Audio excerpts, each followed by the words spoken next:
Hi. Hi, Celeste. Hi, Taki. Thank you for making time for this. Um, yeah, I'm interviewing you today on the dark masculine. I'm really excited about this. And for those who don't know me, my name is Celeste. I'm part of the Shambhala School Berlin tribe. And the reason why I had this inquiry with you, Taki, is because the dark masculine has been playing out strongly in my life recently, especially. And I personally feel like I need some guidance around how to how to use it for the greater good, and while doing that not hurting people more than necessary. Yeah. And then I was thinking about I would like to do this. I would like to ask a woman who has an integrated dark masculine. And I thought and thought, and no one came to my mind. And I was like, wow, that's interesting. And sad. And but then you came to my mind. And it took a while because we haven't met personally yet. But yeah, you were on my radar through the Shambhala school. And yeah, I'm just really grateful for you making time for this. Thank you. Thank Do you. you Thank want you to for say the a few words to invitation. yourself? Yeah, when I Yeah. got your message and you wanted to, schedule a session, and just occurred to me because I had a group scheduled for a week from now on the masculine, on the dark and light masculine, for those in women's bodies in particular. And I've had to postpone it. And there's been a few emails from them, I really want to work on this. Give me some tips. What should I do? Do you have anything recorded? And I'm like, no, I don't have anything recorded on this, oddly. And then your message came and I said, no, okay, this isn't just about Celeste and I having a conversation or even having a session. It's not individual, it's not private. It's something those in women's and men's bodies are thirsty for, are hungry for, yearning for. Let's do it publicly. Let's record it. Let's do a whole, interview, webinar, experiential aspect of it. So I'm so grateful that your message came, and it was what, tipped everything over. Like, okay, this is needed. So yeah, thank you and I know we've never met, and so it's a deep honor to meet this way. Yeah, I agree. Yes. Ah, cool. Now you're frozen. Ah, there you are. Um, so some people already are familiar with the dark masculine, the term the dark masculine, many from the Shambhala school, but for some people this is completely new territory. And before we get into it, I would love for you to talk about the cross, and like just locate the dark masculine in that and tell a little bit about that, because many people don't know anything Right. about it. Yeah. So something that has become labeled the cross, and it's not religious, but it is a vertical and horizontal axis. So a line going down and a line going across. It's come through Bruce Lyon, and he has channeled these teachings from the Tibetan master DK, who he has been in connection with in the ethers for a couple decades. Mm-hmm. And the esoteric version is a certain level of it, a certain version of it, and then Bruce has developed it into what we now refer to as the cross. And so what are the two axes? On the vertical plane, on the top, you have soul. So that which is associated with the eternal, with the ethers. So it's referred to as the light. Yeah, soul, and this part of the polarity is the light. And down here at the bottom, you have what is known as the animal body. It's not personality, it's animal body. And so it's our instinctual nature from the inheritance that we have as animals, and our wisdom and the power that comes with that animal body. Yeah. Think tiger or lion or something. Big. Um, so that's this axis. So here's is this part of the polarity is known as dark, because it's more earthly, because it's more of the ground and of matter. Not dark in the sense of evil, not dark in the sense of bad or wrong or less than light. They are part of the same axis, they're just polarities. And then the horizontal axis is feminine and masculine. So these four polarities are what is our dualistic nature as all human beings. If you could narrow it down, distill it down to its most basic, we have soul and animal body, spirit and matter kind of thing, Father Sky, Mother Earth kind of thing, and feminine and masculine. And every human being has all four. Now within, if you have the cross, then within each, there's a quadrant, there's four quadrants that are created by the two axes. So in the light half, this half, we have the light masculine and the light feminine. And in the bottom half, the dark half, the earthly half, we have the dark masculine and the dark feminine. So the dark masculine is a combination of masculine polarity and animal body polarity, earthly matter polarity. It's what those two, when they come together, what they bring into union. So it's important to understand the dark masculine is not just a random thing. And it is this map is a soul map. This is a way that our souls develop over different lifetimes. We focus on different quadrants. We may be working as a business person or in farmer, like agriculture or things like that, more with the earth or more with matter in one life, or we might be, more into the potions and the witchcraft and in another life or many lives. We might be more associated with the light feminine and her grace and her love and her compassion. Maybe a stereotypical thing, taking care of orphans, or a nun. Or the light masculine, a monk, a yogi, this kind of energy. And so we develop these energies as we move through different incarnations. And this is a map that is used in the different initiations from 2nd through 4th till 5th, initiations as a soul to become whole. So all of these polarities eventually make a whole, make one whole soul, when it's complete, when it's well-rounded, that it's not identified with one more than the other at the expense of others. And eventually, through that wholeness, it knows itself beyond any of it. That I am not any of it either. So not only am I not identified with one quadrant, but I know myself as all of it and beyond it. Yes, it's very, very exciting. Okay, one more thing I want to say about the cross is it's very important, is that it works with archetypes. Yes. Right? So this dark masculine is an archetypal category. And so the reason why working with archetypes and the great father of archetypal work, you could say is Jung, Carl Jung. And what makes it so potent is that archetypes are universal. It doesn't matter where you were born, what class, what age, what religion, what culture, what anything, it's universal. Everybody has access to the same archetypal energies because they are. And they are archaic, as old as time. So you have 8 billion plus people on this planet currently, with all their individual stories and their individual realities and their 8 billion plus particles. And then you have the whole, the oneness, or the nothingness, absolute. So there's 8 billion particles here, and then there's this.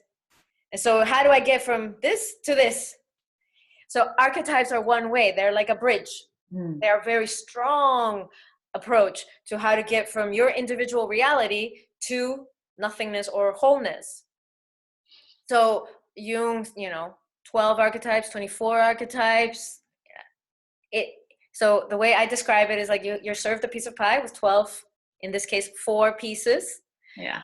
And so the dark masculine or in any of the quadrants have other sub examples, and we'll get to that. But let's say now it's the distilled down to just 4 pieces in a pie, just 4 pieces in a pie.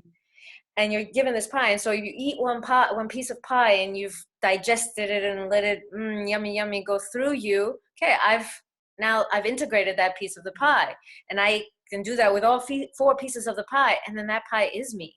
Yeah. Wholeness, nothingness, oneness.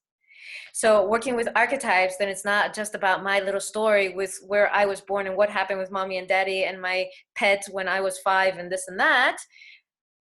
It's archetypal energy. So this is absolutely, key to the cross, that it's working with these core archetypal energies. Yeah, great question. Thank you for framing. Oh, that's so juicy. Yeah, it is a turn on. Yeah, It is a I turn feel on. like, yeah, I'm like turned on. Like I feel we can do so many more of these calls around the cross, and then the light, and like light masculine feminine and the dark feminine, and yeah, Hey, you definitely planted let's seeds talk for a about series.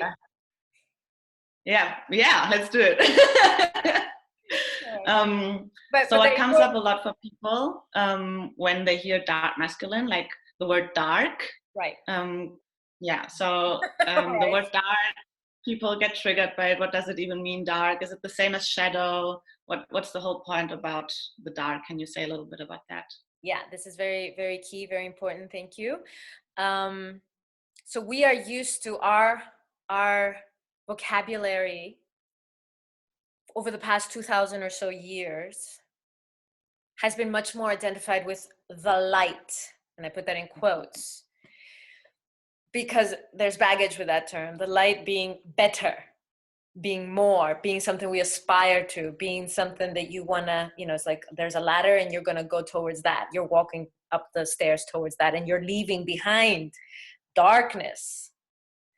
So dark is associated in our everyday lexicon, in our everyday vocabulary, as bad or wrong or evil or the devil, to put it in the simplest form. And that's not dark. Dark here is earthly, is matter, and that isn't any better or any worse. There is no right and wrong scale here, or better or worse scale here than light.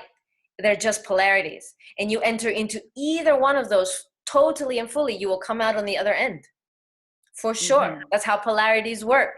That is the light. That is the reality of duality. And without one, there cannot exist the other. So they do need each other. So not in the sense that good needs evil in order to be good. Again, it's that the ethers are complemented by matter, and matter is complemented by the ethers. So the dark masculine is the grounded, earthly version of masculine energy, and that exists whether you're in a woman's body or a man's body. All humans have this polarity, as I already said. Yeah, we're going to talk a little bit more about female and male bodies Yeah. later. Yeah. But for now, I would just love for you to just explain a little bit more around what is the dark masculine. Right. Many people, this is like, what the fuck is that? They have no idea. Right. Yeah. So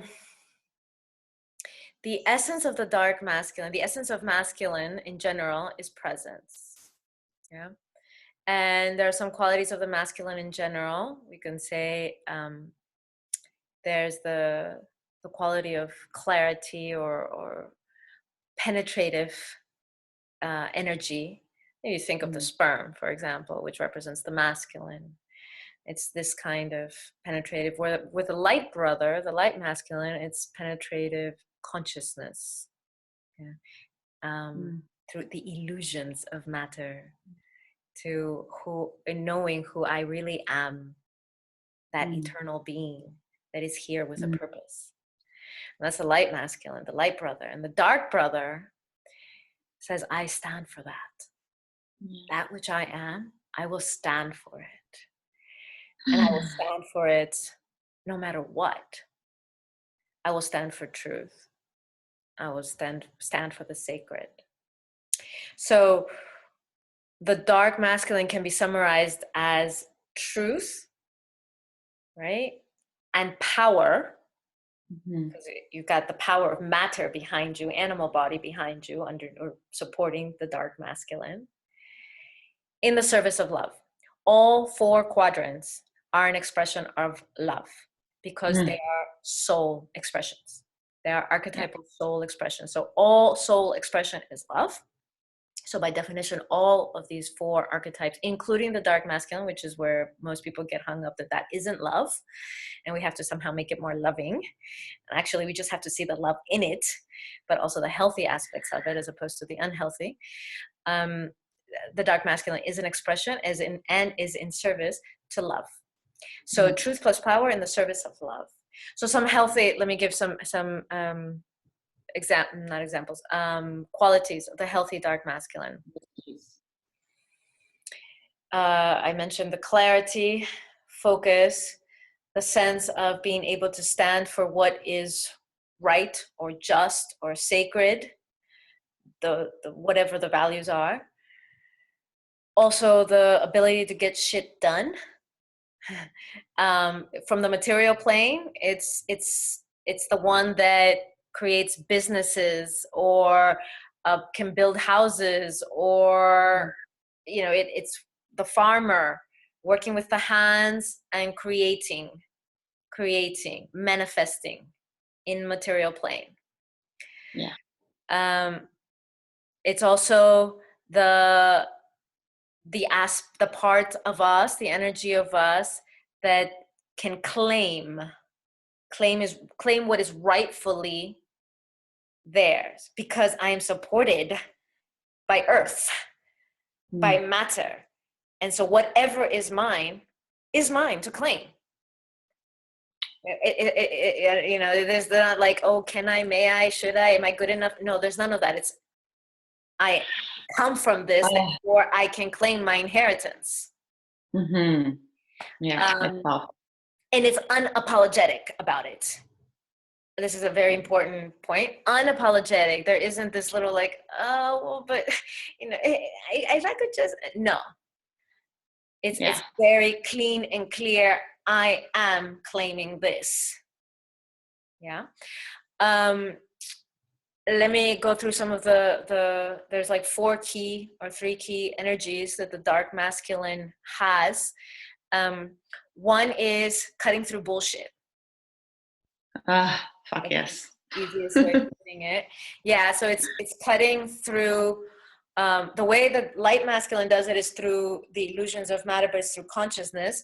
And this is through penetrative presence, penetrative power of, I can cut through bullshit. And that can come off as harsh. It's not sugar-coated. It's direct, is what it is. It's direct, it's simple, it's clear, it's focused, it's done. It's this. And so another way of saying this cutting through the bullshit is also like, what needs to go, what needs to die. And it's not like some person needs to die. That's the unhealthy dark masculine, unless there is, justified, like, we'll get to this, but there are times where, it is rightful killing, even human. But it's more about what unhealthy patterns in me need to go. What needs to die? Rightful killing, energetically speaking. And I'll come back to this because it's a really important point later on when we're talking about shadow. And then the other is to, as I said, to claim unapologetically and to enjoy it. And one way that I give an example, people are like, well, what does that mean? Well, it's like if I have a lover that I really want to take to me. Now, of course, there's a consent. I have, it's not against anybody, but I have the ability. I feel that I do have the capacity, the power, and the ability to do that. It's not a question of worthiness or am I going to hurt or this and that. It's like I can claim unapologetically and enjoy it. So this is the definition of ravish, which is a difficult word to translate because in many languages there's only rape. Yeah. There's only rape. So it becomes difficult to translate this word. Ravish is to take with consent and enjoy. So you can ravish your sushi. You know, you can ravish, you just Yeah. you are taking it and it is yours and it's just you're enjoying it. Yeah. Mm-hmm. Okay, so it's being able to own that unapologetically, openly. Key points. And the clarity and the focus are, so these are the main aspects of the dark masculine, and to be able to manifest in the material plane. So I also want to mention some of the unhealthy, because this is where it gets, because that's I think why, like, the unhealthy is what people associate this term with a lot, and I imagine one of the reasons why it's so feared, and I would love to talk for you to talk more about that also. Yes. So this is of all the four quadrants, this is the one that carries the most shadow, the most distortion. Mm-hmm. So shadow is whatever aspects of me that I have not claimed, I have not owned, I have not identified as me. Ultimately, as I said, as this is a soul map, I am everything, and from that space, I am none of it. So in our own individual shadows, we suppress or repress aspects of ourselves, and those aspects go into shadow. So there's two kinds of distortion. One is an energy that's really quite developed, quite strong, and because it's so overdeveloped, it gets distorted into some like monster version of itself, like a caricature of itself. Mm-hmm.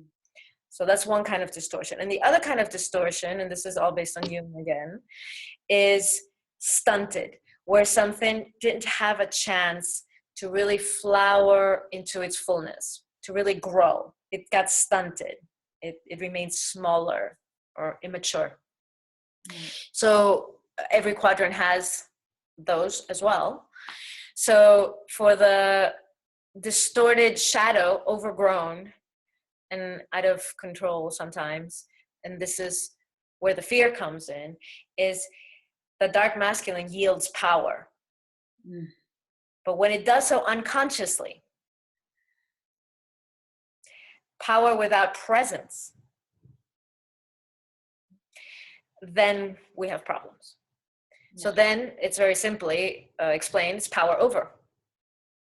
So that power over can be financial. That power over can be sexual, rape. That power over can be an energetic dominating kind of thing.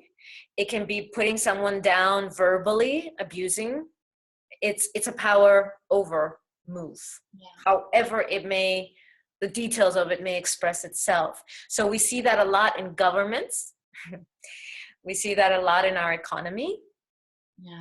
A lot of deals, a lot of power moves that are not based on standing for the sacred. They are not based on love. They are not based on presence. They're based on, I want more. I want more power. So the key thing here is to realize that if you know yourself as power, if you are really grounded in a mature dark masculine and you know yourself as power, you don't go seeking for it outside. You are power. So power cannot tempt you. Power cannot seduce you. Yeah, that phrase. It can't, because you are power itself. So the unhealthy dark masculine is very easily noticed there's healthy competition, for sure. The masculine engages in healthy competition, but this whole thing, who's got the bigger bank account, who's got the bigger cock, and it doesn't have to be those in men's bodies by any means. Those in women's bodies play this game a lot, who's got the power? And it's going to be because I can power over you, not because I know I am power. Yeah. And so sometimes I have found mostly everybody wants to surrender. There's a part of everybody that wants to surrender. Every human being wants to surrender, ultimately to God, ultimately to their soul, and then to the divine, to the infinite, to life itself, to God. But when it comes here to the dark masculine, most people want to surrender to a clean power. When there is the existence of a clean power that is not dominating, it's based and rested in presence, a loving presence, which doesn't mean it's touchy-feely and huggy and cuddly and fluffy, but it's still love. Yeah. It's clean. That is what most people long to meet and surrender to. Yeah. And so it gets confused with, okay, I'm going to make you surrender, or I'm going to force this, or I'm going to put you down, or you're going to have to bow, or you're going to be under me, or, you know, I'm going to be under you, or, you know, this kind of who's the bigger dog game. So that's the distorted version of the dark masculine, where it's a power over, and it's what, of course, people are afraid of that. It's done a lot of damage over the past couple thousand of years, while we have kept it. The reason why that has happened is because it's been kept in the shadows while we've been focusing on the light and the light and the light. Let's all go to the light. So repressing the dark. It's like, do I have the right to claim what I want? To just own. I want this. Whether I get it or not, different question. I want this. And I have the right to want it. And I have the right to be heard to want it, to express to want it, or to ravish, to enjoy. Yeah. Yeah. I love that you use the word ravish and also the word rape. I think that's like really easy to differentiate if you know both words, like the quality in both words, and like how one is an expression of love and the other one is not, you know. Yes, so exactly. really, And pleasure. And pleasure, where rape is a power over dynamic. Yeah. That's just point blank. Do you have any archetypes for the dark masculine that you could talk about? Right. So this is also the quadrant that has the most difficulty with the archetypes, like mythologically speaking, because it's so tainted. It's like the devil. No, the dark masculine is not the devil. So there are a few. There's Aries, like right now we're in the month of Aries. He is known as the god of war. Yes. There is Pan, a Greek, half god, half human, who he's the ravishing, the lust and devouring and deliciousness of sexuality. I have a little like a little statue of Pan here from Greece, because I'm half Greek, and so I have some of these. Another archetype is Hades, the god of the underworld, of death. Absolutely. The underworld, yes. That death is not a punishment by any means, it's again redefining what we see as dark. Death is a natural process of our evolution as beings, and who can guide you through that darkness, through the underworld, Hades. Other kind of I have another statue here. Let's see, like that, where it's the warrior archetype of, maybe it comes in the form of, in my case, I have a very strong association from previous lives to samurai. type of warrior. Yeah. It's very important to distinguish that this kind of warrior, this god of war, isn't the one that's going to come with a knife and go off with our heads and then stop and look around afterwards and be like, did I hit? Did I get it? Did I get him? And there's like 100 heads rolling on the floor. That's not the healthy dark masculine. The healthy dark masculine takes an arrow, shoots it, hits bullseye, zero collateral, zero anything that didn't need to happen. Now, it doesn't mean there can't be bloodlust or there can't be this, because there is fire and there is all the rawness of the animal energy that moves through in combination. But when you bring presence to it, it is directive. I'm going there. So that's why the archetype of the samurai kind of warrior that has discipline, focus, direction, and is standing for something sacred. These are the archetypes. Yeah, you were a little bit frozen just now. Cool. So what I really like about archetypes, as you said it before already, like it's like everyone can work with them, and like they're valid for everyone, no matter what body we have. It doesn't matter if we have a female or male body, or if we identify as woman or man. But I think especially with the dark masculine, for female-bodied people, this is such a challenging archetype, such a challenging in energy to integrate. And I personally see that in my everyday life, especially, and also just me trying to find a woman that has a healthy integrated dark masculine, and you were the only person that came to my mind. So I think that's a really interesting connection there, and I would love for you to talk about your personal experience with that, also about the difference between female and male-bodied people and the dark masculine. Yeah, good point. And of course, your experience in this life is in a woman's body, and so you find it really difficult for you being in a woman's body. And it is true that for the feminine who doesn't come in with a soul already having developed the dark masculine, to develop it in this life can be really challenging, because there are expectations of what women are like. There are expectations that you should be the feminine if you're in a woman's body, and look for the masculine out there in someone in a man's body.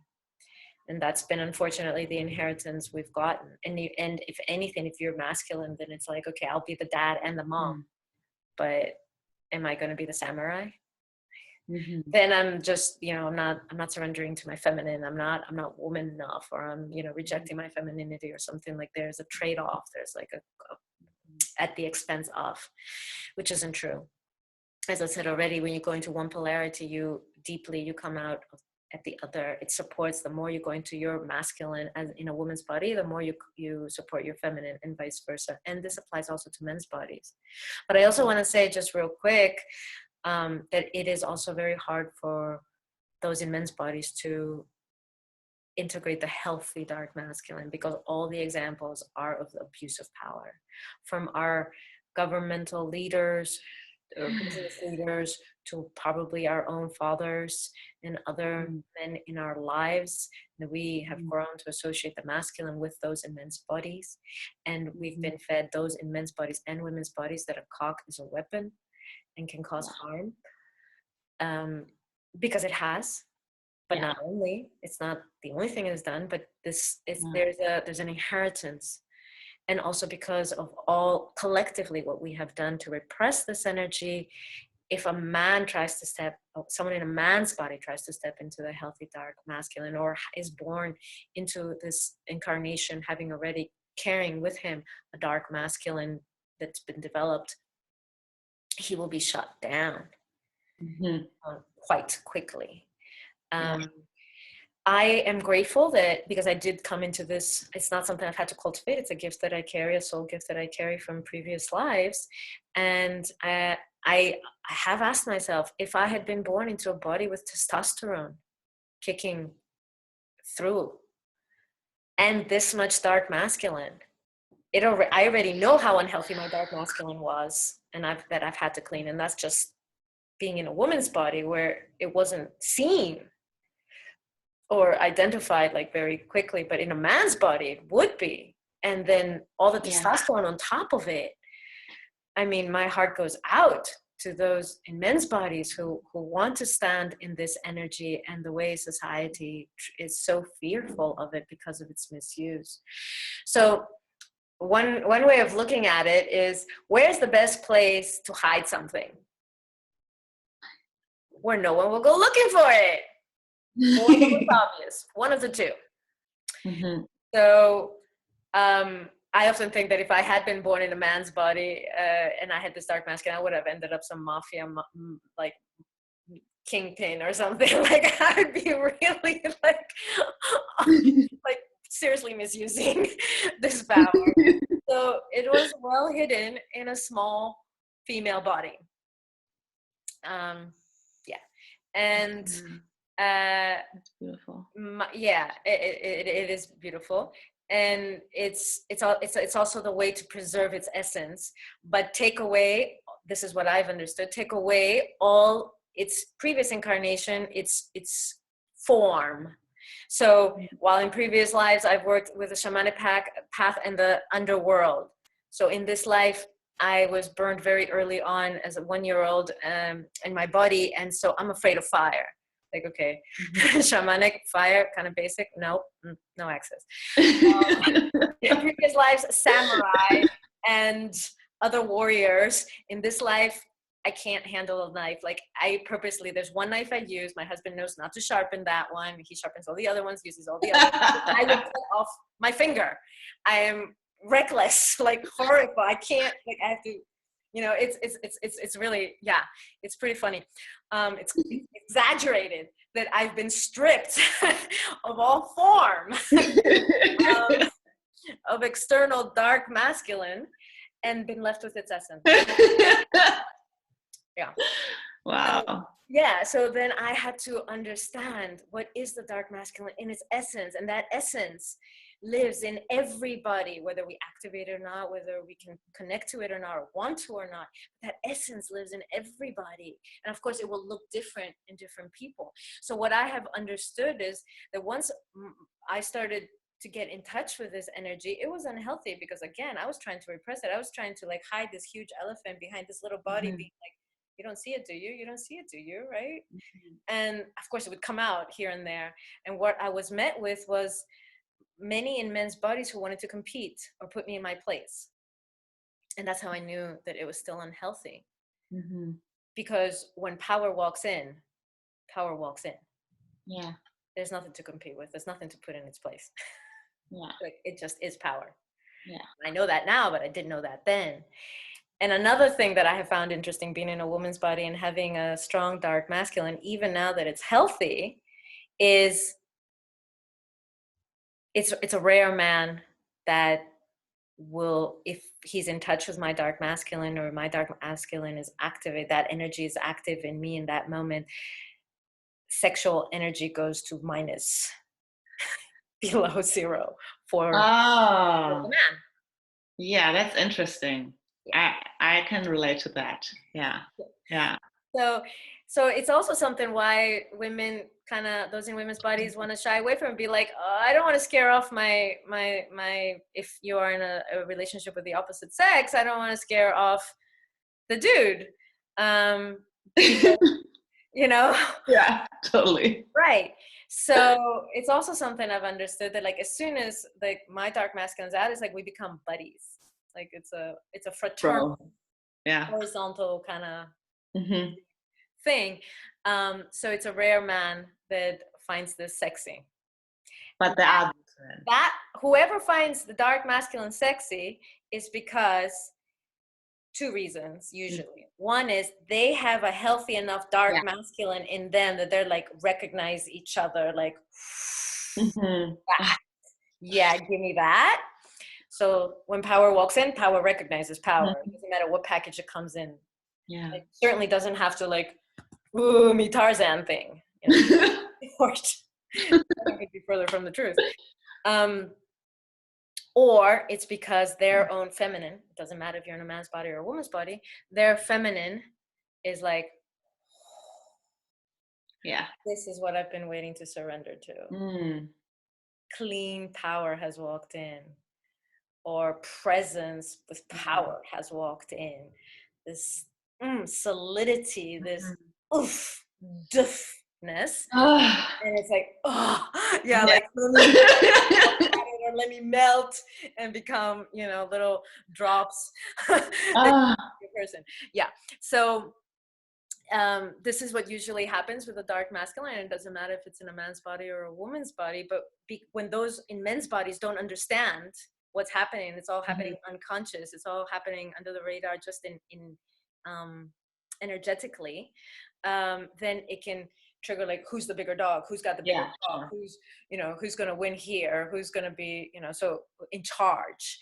So that unhealthy competition of trying to put someone down. Is an aspect of the unhealthy dark masculine, where the healthy dark masculine is like, I've got nothing to prove. I got Yeah, or like, yeah, do your right. thing. Do your Yeah, thing, bro. Like, yeah. easy, simple. I didn't mention the distortion in the stunted version, so I just wanted to say real quick that the stunted version of the dark masculine is the doormat. Ah, I don't have the power to stand.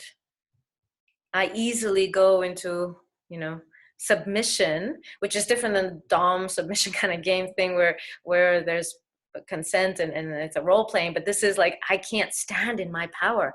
I mm, can't claim what is mine. I can't even own I have my desires. So I come mhm, out in some sneaky, slimy, sneaky kind of way, mhm, or just wanting to like I'm not threatening. I'm not mhm, I'm not powerful. I'm not a threat. I'm not going to hurt you. It's kind of, yeah. So this would be the stunted, that it hasn't gotten a mhm, chance to grow yet. It hasn't gotten a chance to mature into its fullness. So yeah, being in a woman's body, I remember the most healing and I think this would be applied for the men's bodies too, is when peers or loved ones or someone in your community ask for this energy, ask yes. you to step Oh, into it. yeah. Because all my life I'm trying to hide it, curtail it, small it, tone it down so it doesn't hurt other people or this and that. And all of a sudden I've got a group of 5 people around me, and this is what happened to me, who say, can you point that arrow and tell me what you see Yes. and cut Yeah. through my bullshit, please. I can't Yeah. see it, do it. And this is with consent, this is invitation. And I'm left there like, you want this? Are Yeah. you are you crazy? Like everybody else has been like, but when it's mature enough, when it's healthy enough, when it's cleaned out, and it is love, because again, all quadrants are an expression of love, then Mhm. it's love itself that's moving. Then as harsh or as direct or as it is, slicing, you feel it as love.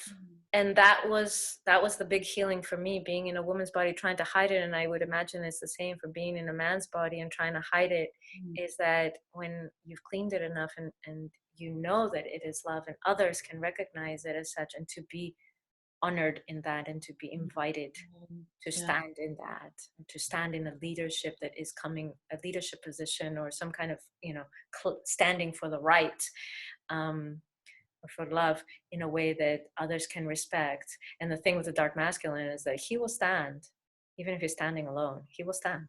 Yeah. He will keep standing. And a great example. Um, oh, her name is slipping my mind. I just had it. The Swedish young woman of 15 years old, Greta, Yeah. who was doing her going to the parliament every Friday. She was alone, in Yes. rain, in whatever, with her little hand painted sign. It's the pictures I've seen and the stories that I've read. That's the dark mask. I will stand for what is right, Mhm. even if I'm alone. I will stand. And then, of course, eventually others, Yeah, right. Look what it led to, right? right? Like at the end she wasn't alone. Yeah. But I will stand, and I will stand alone. And sometimes, and still, I'll stand alone. Even if there's 500 brothers with me, in Mhm. women's or men's bodies, it doesn't matter, dark masculine brothers with me, I'm still standing alone. I'm standing. Mhm. Whether I'm alone physically or not, this is what I stand for, and I've come here for that. Mm. Yeah. Join me or not, I'm standing. So that isn't wavering based on, oh, how's it, what are other people going to think? And, am I going to get any funding for this? Or, is Yeah. any, whatever It's just, external, yeah. it's an integrity piece. Yeah. And the integrity is part of the masculine. Yeah. That's powerful. Yeah. I can totally relate to what you said before when it's being invited. I remember the first times when some friends also really asked me to be in that energy, and it was so overwhelming just to be seen in that, and to be seen, to have that energy seen as an expression of love and not something that is here to demolish everything. That was really powerful. Yeah. I want to talk more about that. How, like, let's say I recognize this energy is coming up for me. Um, what are the ways that I can cultivate that as a human being, no matter which body I have? Just like what are the, yeah, how can I cultivate this energy in a healthy, safe way? And what are the traps also around, like how to not do it?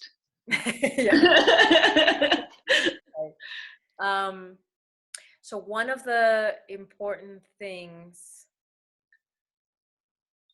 to understand with the dark masculine is that because it's been so suppressed, because there's so much shadow, this is where the temptation to go into to waver comes, to not stand in love.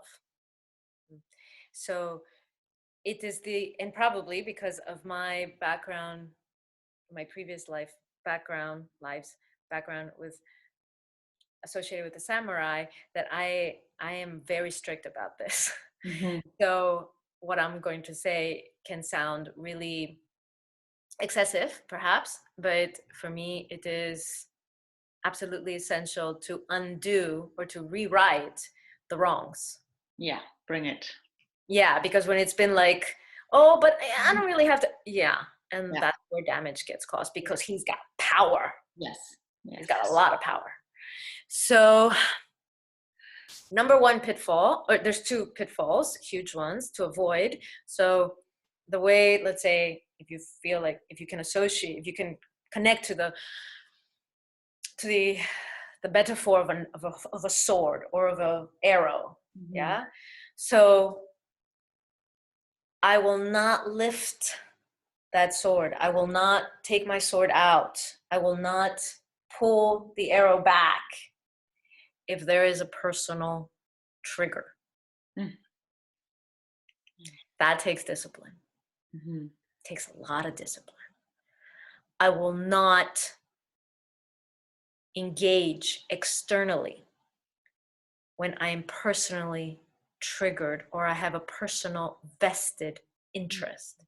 If I'm going to gain power, fame, money over this, or if I'm going to prove how I'm the bigger dog, or I'm right, or I'm stronger, or I'm whatever, more powerful, whatever, by doing this, by saying this or acting in this way or whatever, that's where I don't move.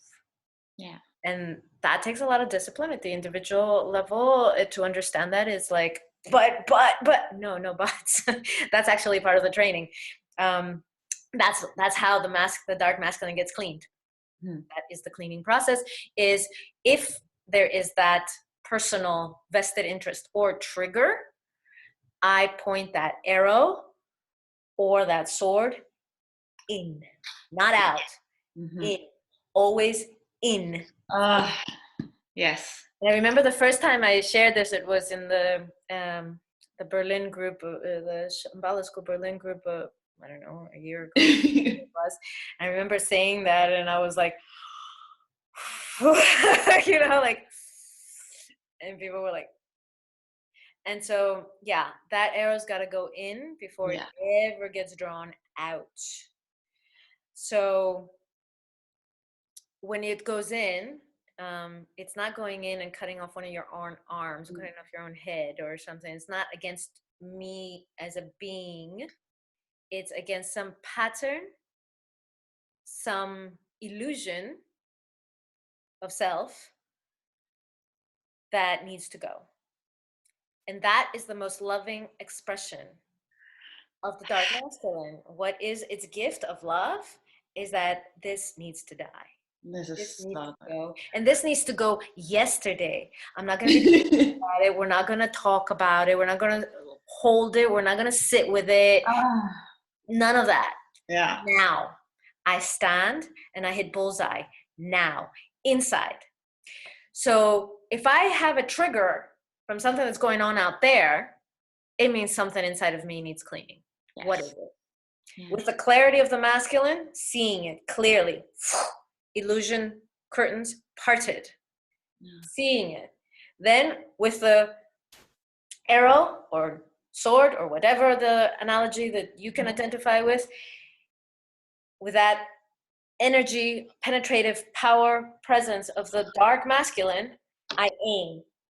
And I say, this has got to go. But it's inside of me. And Yeah. it's not my wounded child. No. It's not, no, it's not some younger version of me. It's something that has become distorted, something that has become a shadow. And it says, Oh. out into the light, truth and power in the service of love. This is Ah. not truth. Yes. This is not power. This does not know itself as power. This is not truth. This is not reality. It is in service of love, in service of love, the dark masculine, that I do this. Oh. I expose this. Not in a shaming, blaming, Right. self-flagellation kind of way. It's an act of love. It's a deep, Yeah. deep act of self-love. Oh. So this is the number one pitfall, or number one, but this is one of the two that I do not engage if I am personally triggered at the personal level, or that I'm going to benefit in some way. There's a vested interest at the personal level. Then I do not act and I look in. And it's such a beautiful journey. That It itself, that in is. itself, I agree. that in itself, yeah, is yeah. Yeah, it takes a lot of fucking devotion also. Like you have to be really wanting to do this. I can see how the dark masculine, like integrating or having or yeah, cultivating a healthy dark masculine is really calling you out. Like how much do you really want this more than the other or the other three Well, parts of this is the thing, the temptation to like, no, but he's wrong, or she's lying, or they're cheating, or, and what are yeah. you going to gain from that? Mm-hmm. Check. And the way it works in me is that literally, because it's associated again, the masculine and the animal nature. So there's a part of me that's like a hound, a beast that's like, what smells rotten in here? In here, not up there, in here. Like, okay, I'm triggered by that. Yes. This is good stuff. Yeah, this is Like turning sniffing it out in me. Okay, it's because, oh, I want to be right. yeah. Oh, We've all been there. Yeah. yeah. Good. Wow. What's the other one? Right. So one is that there's no personal charge, and another one is that it has to be an act of love.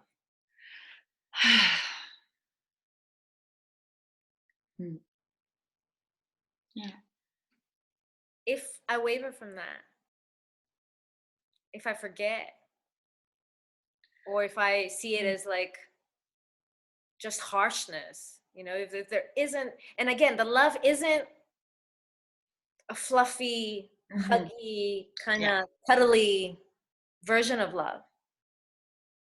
But I need to know that this is the most loving thing that could possibly happen. So the only reason this knife or this sword or this arrow or this whatever is lifted is in the name of love. Now that name, that love, it's like a rainbow. It can truth, freedom, whatever, but I need to know it and understand it as love beyond whatever other labels I may put on it. And this is something that I learned the hard way. Like both of those lessons I learned the hard way, because I wanted to put people in their place. I'm like, but I know the truth and you know the truth. Like showing it in their face and like, and you're trying to squeal out of that, and you're trying to squirm, and you're trying to, you know, justify and explain and this and that, and I've pinned you down here, dude. Like, it doesn't matter if it was a woman's body or a man's body, but it was like, and with the power that my dark masculine has, and it was just like a person would just literally feel like pinned. And of course, then it just became ego against ego. That was not loving. Mm-hmm. And I wasn't looking at what was triggered inside of me, which is I had to be right. Who made me the police of truth? Who made me the police of freedom and you know, whatever? Mm-hmm. Who did that? Nobody. Nobody but me. Nobody asked. I didn't have consent. So that's the third. Consent.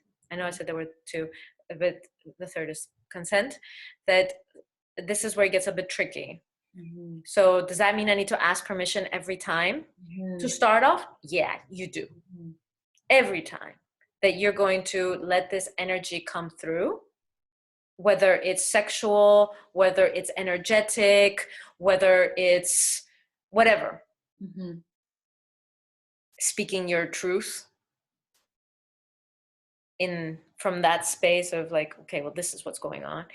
If it's involving somebody else, ask. Yeah. Are you ready for this? Is this okay? Because where I'm about to go is, you know, not sugar coated. Is that all right? Yeah. So you ask for consent in the beginning. Always ask for consent, and this is the discipline of I need to be put in my place. I need to be put in my place until I can be trusted. Yeah, I can be trusted. So consent, love, and looking in always first, always. Once those three are clean, then you've got yourself a beautiful, clean, powerful, amazing dark masculine that we all are hungering and for and are like, where is he? Yeah. Where is he? Yeah. Yeah, I just noticed when you talk about that, I get really turned on, but like also at the same time, my heart just feels really open. Like, yes, we need that. Yes, I want that more in my life. It's like beyond personality also, right? Like it's just has nothing to do with me. Like if I pull that sword, it has nothing to do with me. And like we need that so much in our society, especially during these times. Yeah, I would actually love for you to talk a little bit about how do you place the dark masculine and the importance and the role that the dark masculine plays nowadays in humanity, also in relation to corona and like just the times that we live in. Yeah, well, the dark masculine, when he, whether in a woman's body or man's body, when he cuts through the bullshit, when he claims, when he stands, it's a breath of fresh air. And if we look back over the past couple thousand of years and you look at what hasn't happened, it's exactly that. Or when it has happened, you know, why have wars been fought? Or why have structures been developed in ways they have? Who's benefiting? Why? Who's not? Why? Why is the state of affairs, the planet, the environment? What have we stood for and what haven't we? So it's something that is feared because of its misuse and abuse and the shadow version, but the healthy version is what we all need as individuals in our own lives. For me, this time of corona, but it's very clear in the teachings, in the esoteric teachings of the Trans-Himalayan tradition, that this is just the beginning, which started in January, Pluto-Saturn conjunction, January 10th through 12th of 2020, is the beginning of a decade. A decade of crisis, a decade of suffering. And I put it in the quotes because it just depends how you approach it. it can very equally be a decade of freedom, of moving more and more towards freedom. And the dark masculine is key to that. What needs to go? This time, a month, 2 months, 3 months, however long it's been, for depending where you live, of isolation or of restrictions, special conditions, is a time to reflect what really matters, what needs to go, and how am I living, and is that in integrity? What needs to go inside of me? In my patterns, in my way of approaching life, that is not in integrity, that is not standing for love, is not standing for truth, it's not standing for what I know I'm here to be and to live. So the dark masculine brother is in connection with his light masculine brother, and the light masculine brings down the purpose, the soul purpose from the ethers, from the etheric, from the light, and the dark masculine says, materialize, manifest this. I can live as who I was always meant to live, as the soul that I am, and live my soul purpose. And that is all soul expression is love. We come back to that. So when I look around, is this a world of love? No. What's missing? Me. I'm that drop of love. And if everybody said that. Yes. Right? Yes. I'm that drop of love that's missing. So in this time of either crisis or freedom, suffering or freedom, and that doesn't mean there won't be pain and there won't be voluntary suffering that I give my consent to, or that there won't be crisis. Of course there will be, but they will be gone through consciously for that purification of what needs to go and what can be claimed. My soul inheritance and the power that I stand in together, manifesting love, however that may be, whatever that may look like for you on the planet. So what's going to clean out those economic structures? What's going to clean out the political leadership that we have? I don't even want to name names. I'm not going to. We know who you're talking about. We don't need to. There are many examples, not just one. There are just some that are better examples. What's going to clean all that out? What has been repressed, and that's why that has gotten to where it's gotten. That's why the distortions, the power over games have gotten to where they've gotten, because this energy hasn't been lived in men's or women's bodies in its healthy version. So for me, the dark masculine right now is needed like air, needed like fish needs water, needed for us to survive as a humanity on this planet. If not, there'll be another experiment. We're the fifth. It's okay. There's been others unsuccessful. Okay, are we gonna make it? Dark masculine is a key part of it, of cutting through the bullshit in you, what needs to go, and claiming and standing.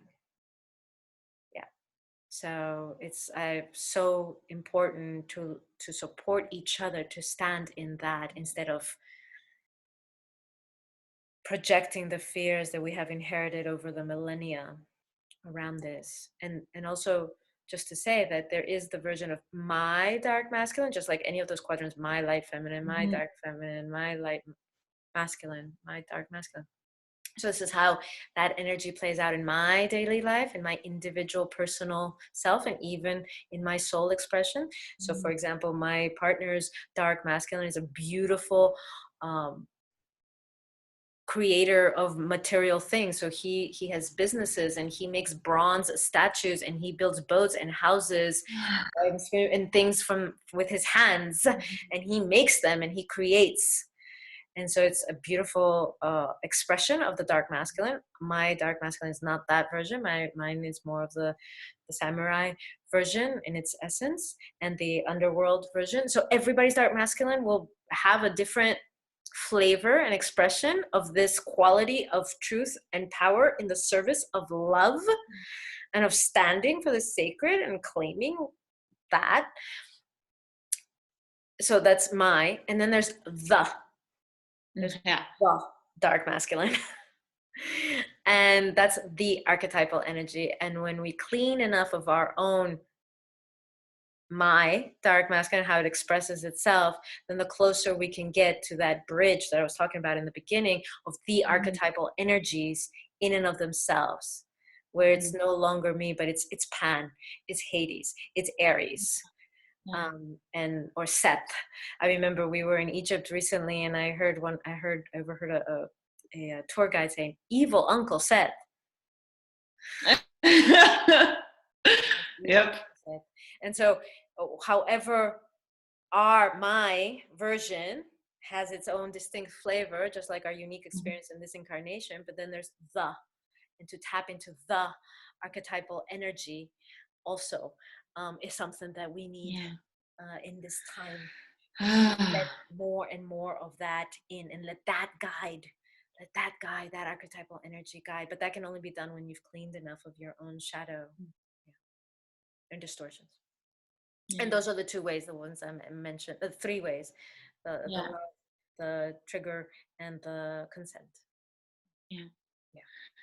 I love this because the past years it has been so much like talk about the feminine and about the rise of the feminine and like all that stuff. And while I totally stand behind that as well, I feel like the healthy, or like, yeah, the masculine has been so neglected, and like we haven't really just about the toxic masculine and like all the like me too whatever, and like as much as we need the rise of the feminine, which is like happening, as just as much we need the rise, or descent of the dark fucking masculine. So it's like it's not a one-way street, right? Like This is something yeah. John mentioned in one of the groups. He said he did a Google search for the dark masculine, and everything that came up was toxic masculine, except for like one Mm-hmm. thing or something that is just not in our in our vocabulary, but it's not in Yeah. our reality either yet. And that's one thing that I found. I live in Finland, so Scandinavia. Gender dynamics are a bit different than in other parts of the world. I recognize that. Um, but here, I'm able to run groups on the dark and light masculine for men. Mm. Oh That's not something 100, like not mixed groups, but just men, those in men's bodies, because they do have a hunger for it, they do have a thirst for it. There isn't anybody else offering it, and the fact that I'm in a woman's body doesn't discredit yeah. the potency of the masculine in me. And so to be able to start to see each other that way, that the feminine, Oh not only the rise of the feminine in women's bodies, but the rise of the dark and light feminine in men's bodies, for them to integrate their feminine, and for those in women's bodies to support that. And then the same in reverse, that for those in women's bodies to integrate their masculine and not go out with a begging bowl empty. Fill me, oh man, fill me, father, fill me, husband, fill me, brother, fill me, whoever, boss, whoever, fill me, because I don't have access to my own. But also for the men, for those in men's bodies, to develop the healthy version. So I think we're all in the same boat, whether we realize it or not. The only headway that's really happened is the healthy feminine for those in women's bodies. So that's like 1 out of 4 yeah. potential, or 8, or I don't know, the math is off right now, but yeah, possibility. So we've got a long ways to go. And without the polarity, the feminine cannot ever fully rise without Right. its polarity. It's the world of duality. It Yeah. cannot. Yeah. And same in reverse, of course. Yeah. Sure. Yeah. Yeah. This is good stuff. Um, so yeah, how do I do that? Like, do you have any tools, any practicalities, like yeah, Yeah. how So I to do mean, that? yeah. So obviously there's so if we work with those energies, and everybody can find their way with those Yeah. energies of what holds me back from being able to claim, to be able Mm-hmm. to stand in what I. So okay, let's go through something. Okay, so I'll just invite you to go through it, and whoever's listening at home, you can also do it simultaneously. And if those listening at home, if you need more time, just after I say what I say, just hit the pause button and take all the time you need, and then keep going, because we won't give it perhaps as much as you need, which is fine. So, okay, closing your eyes and feeling comfortable in your body, however you're seated, taking some deep breaths.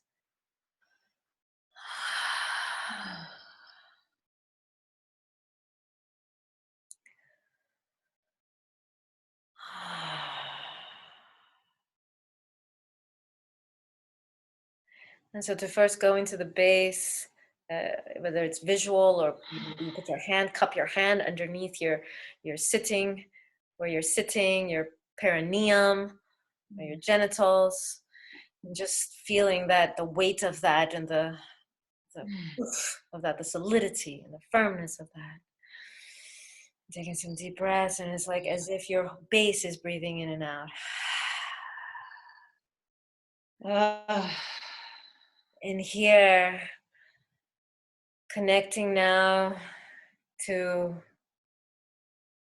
the dark masculine of energy, of power. And just reflecting for yourself, do I feel that I have power? Not power over. Am I power? Do I have a sense of myself as powerful? Not because anybody else is around or anybody else has witnessed it or knows it or comments on it.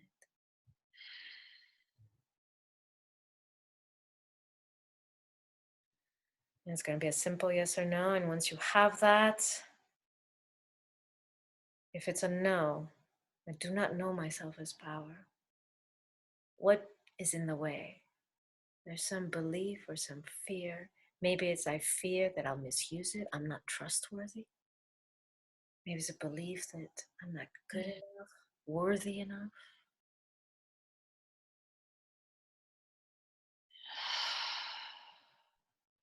Just taking a moment to connect to what is in the way from myself, connecting to power.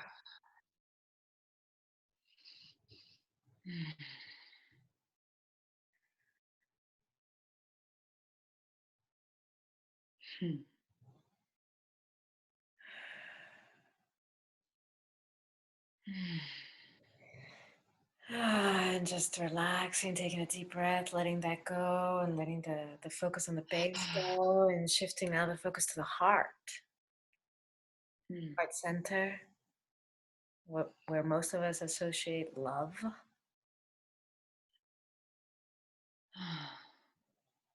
And what to me, again, continuing to reflect inward, what to me is the most loving quality. It's a quality, it's not a person, it's not a place, it's not time and place specific, time and space specific. And maybe the most loving quality is truth. Maybe it's freedom, maybe it's connection. So many things can be said, but narrow it down, one word, one phrase. Maximum a phrase, but really one or two words so you can hit bullseye. The gift of the masculine, clarity, focus.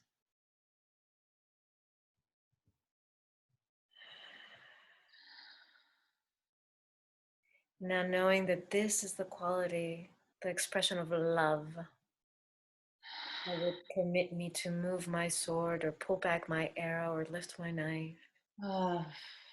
And only this and nothing less. More, yes, but not less.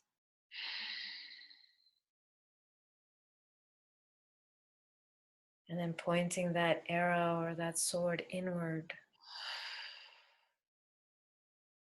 What has to go?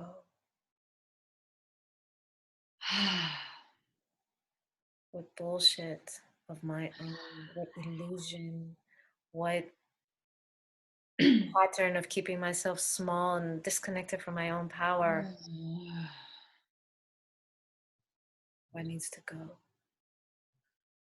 Parting the veils of illusion and of detail and seeing the bullseye, seeing the aim, the focus.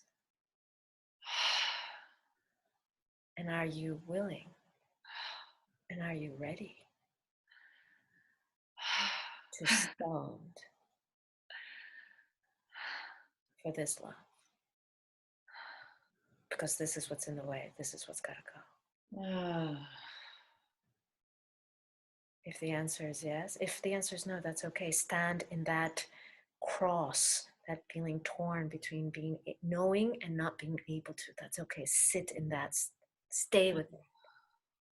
But if you have a yes, then whatever you need to do over the next minute that allows you to stay connected to power, truth, and love simultaneously, allowing the dark masculine energy to move within you, for you, and of course, all of humanity benefits as a result. 1 minute, however that expresses, maybe there's sounds, maybe there's body expressions, maybe there's just a clarity and knowing, and there's also the body. So there's also the doofness of it, or slicing through it. And there's no collateral damage. Hit bullseye. 1 minute.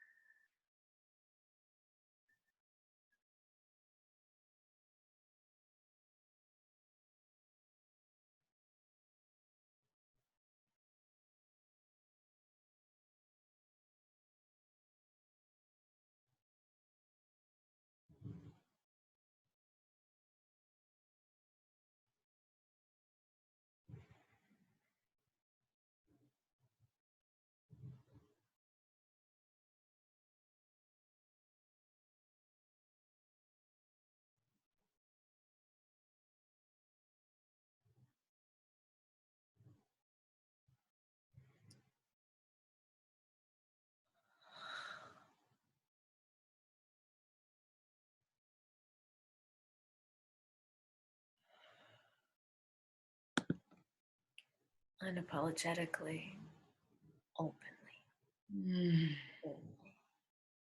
Notice how the energy moves inside of you now. What happens in your physical sensations, emotions, energy, body, thoughts, beliefs, whatever's there.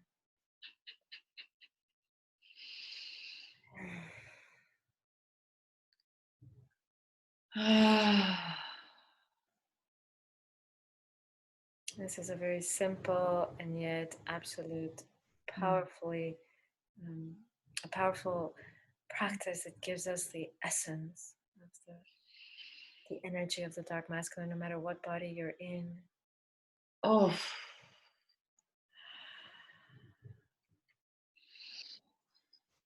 And now the last step. I wasn't going to do this, but I will. This distortion or this wound or this behavior, this whatever was there that you've hit bullseye, if you've taken that step, notice for yourself how it is connected to the distortions of the world we live in. How you're feeding into it. What's your part? It's easy to point the finger out there and name presidents or prime ministers or heads of companies, etc. But how is that so different from this? Other than the scale, of course, the scale. But is it the same? Is it the same energy as that which I was carrying?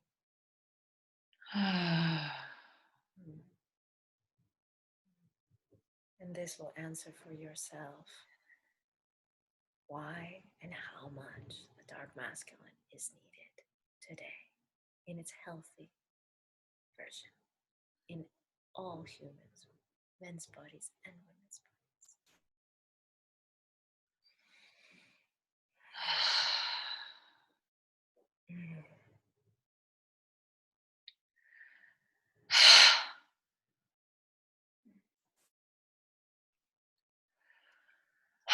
You're watching this at home and you need more time, take your time. You can pause and go back and stay with other things. Otherwise, we're going to continue. Celeste, how was that for you? That was really powerful. Very, yeah, just really fucking clear. No, no doubt what it is. Mm. Yes. And did you have a sense that when that was happening, that it was life itself expressing truth, that it's love itself moving? Yes. Yeah, it's not a personal thing. No, it's beyond, like it's way beyond. It's just love. Yes. There's no shame, also like no No. guilt tripping or anything. It's just like, Yes. Yes. Beautiful. Exactly that. Yes. There's no guilt tripping, no shaming, no blaming, no story, no roundabout, nothing. Just is. And it's life expressing itself. It's life force. When that sword moves, it's life moving to make room for the truth, to make room for real life, not this plastic, fake, whatever imposter version of power. yes. It is life saying, no, live. Yeah. Really. And it is love. It is the act of love. It is love that is moving, or whatever you may name it. It is love that's saying, open to real power, open Yeah. to. Yes. Yeah, it's very, very pleasurable. Yeah, it's very powerful. Yeah. And for me, it really opens up also um, pleasure in the sense of eros. It opens Yeah, eros definitely. in me. There's a lot of like, Yeah. because all of a sudden there's so much life that can move through, so much more than before, and it's like, and that is exhilarating, and it's a. Yes.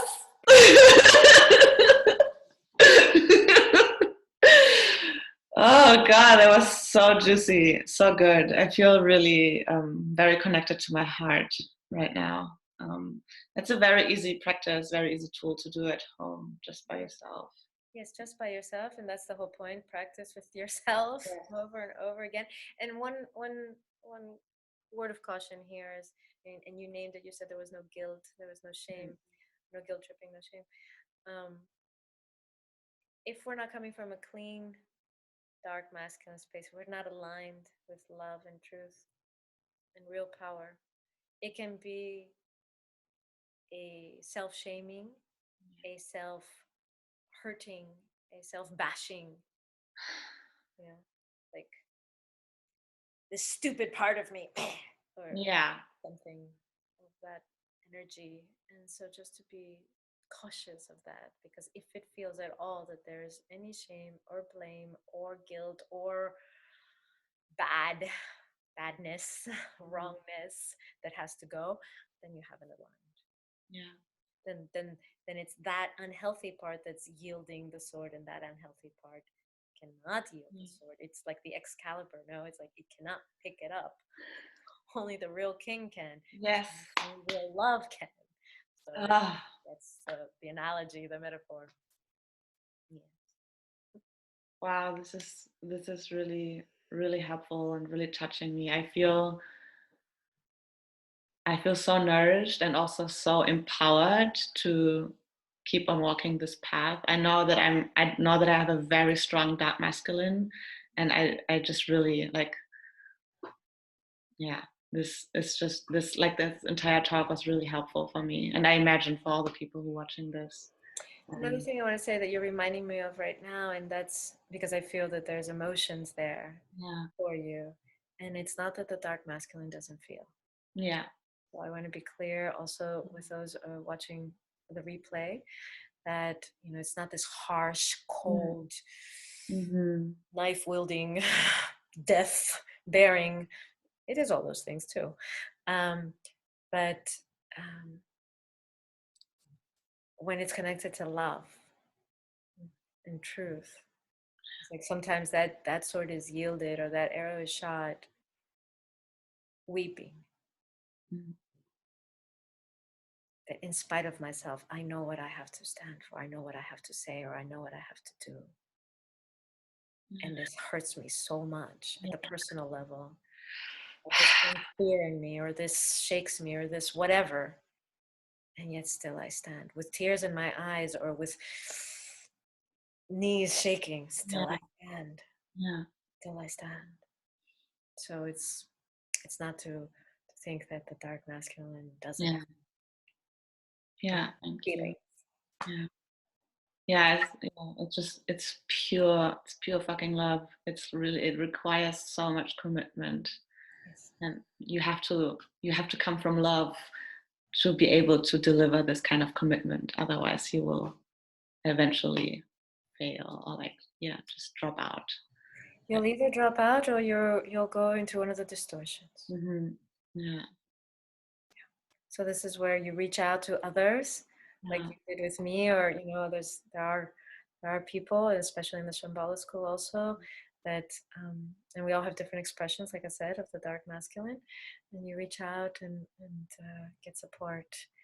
And one of the things that eventually you do is that you serve as that for each other, but that's way later. That's Mm. once there's enough clean standing on your own. Yeah. So Yeah. thank you for calling my dark masculine out. It's something that still I I have so many videos, like 60 videos on my YouTube, and not a single one, nothing on the dark masculine yet. Wow. No, nothing. It's because of my background in the samurai and the shamanic um, worlds that it's something that's kept secret. It's something that is kept. It's like it's brought out when needed and then retreats. Mm. So there are other versions of the dark masculine which are much more, in the business world or the working with like Mm-hmm. matter kind of thing. That are more outwardly going or more obvious. But there are these versions of the dark masculine also, and so thank you for calling that out, and also that came from a woman's body, someone in a woman's body who saying, I need help and I need a modeling and I need Yeah. some pointers. And when we start to do that for each other, it doesn't matter what body we're in, but hey, I see you have this quality. Let me Mm. drink the medicine. Let me Mm. take a pill, a drop of medicine. When we can become medicine for each other, no matter what body we're in, then we are identifying ourselves more closely to our soul wholeness. The body only has its own expression, whatever we've been born into, but the soul is infinite. Yeah. And so to recognize each other more and more as souls Yeah. becoming whole, and to remember that this is part of a map, a soul map that supports you to get through the whole soul incarnation, which is what this time's 2020 to 2030, this decade is absolutely crucial. The last time we faced it was Atlantis. Yeah. And I have a thing where I say we rise together, we'll get through this together, or we sink together. And well, Mm-hmm. Atlantis sank. So Mm-hmm. it's happened before. We'll see what happens this time. But this is the calling of this soul initiation is what we're moving through as a humanity. In the past, up until now, it's been individual. And now it's like hordes of people need to go through first initiation and second initiation in order to stabilize the energy on the planet to where it should be. We're behind schedule. Mm-hmm. And if we don't make it, we don't make it, but we will still go down with love. Yeah. But if we do, then this is one way Oof. to reclaim the dark, Yeah. is one way to make it. Yeah. Oh, and another last thing I want to say is that none of these quadrants are meant to be operational for extended periods of time in isolation. Yeah. So it's not like I'm going to be the dark masculine, that's what I'm going to be. The point is wholeness. Yeah. And so the dark masculine needs its polarity in the feminine, the light feminine, its sister in the feminine, the dark feminine, Mm-hmm. its brother in the light Yeah. masculine. It needs its brothers and sisters. We all need our brothers and sisters in each other. Yeah. Thank you for punching that out again, because yeah, I see that a lot happening, that people just get really comfortable and they're particularly light. Well, also some dark feminine is very Yeah, comfortable. like we yeah, just like we need them all. Yeah, We all need them all. we all need them all. Yeah. Yeah. Thank you so much, Taki. I feel really blessed to have received this beautiful transmission of yours. Thank you really for making time and just, yeah, thank Thank you so much. you. Thank you for inviting me, and thank you for the amazing questions. And I hope this serves people at home. That was our intention. Yeah. If you are interested in working with the dark and light masculine or feminine, you can always check my website and Mm, Facebook page, and I put a lot of stuff up for free and make nice. things available. Yeah. And there's also groups whenever that starts happening again. uh, but until then, there's plenty of resources, written and now video, so please help yourself and start walking this map. Yes. Thank you for Gotta do it together. together, walking it together. Thank you for today. Mwah. Thank you, Taki.